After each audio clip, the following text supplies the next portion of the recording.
It's me, Shani, and welcome back sa ating learning vlog. So mga ka-edo, ang ating gagawin ngayon sa videong ito ay tuturuan ko kayo kung paano ba gumawa ng isang masarap na oatmeal at ano ba yung mga ingredients nito para makagawa na rin kayo sa inyong kanya-kanyang bahay. Una, ang ating gagawin ay isalin muna yung oatmeal sa may bowl and then buhusan ito ng mainit na water.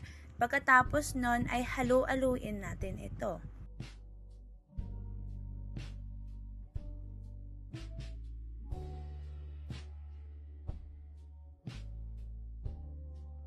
So next na ating gagawin ay buksan ang ating yogurt.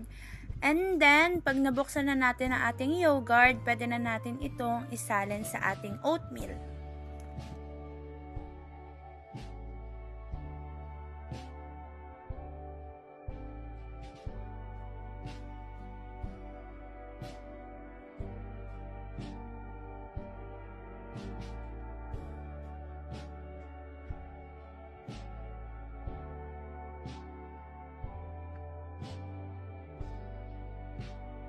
So, ang next po nating gagawin ay lalagyan na po natin siya ng toppings.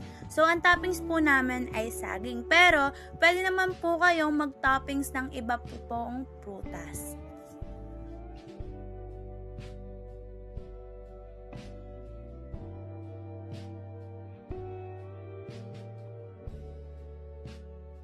So, last but not the least, pwede na po natin siyang kainin.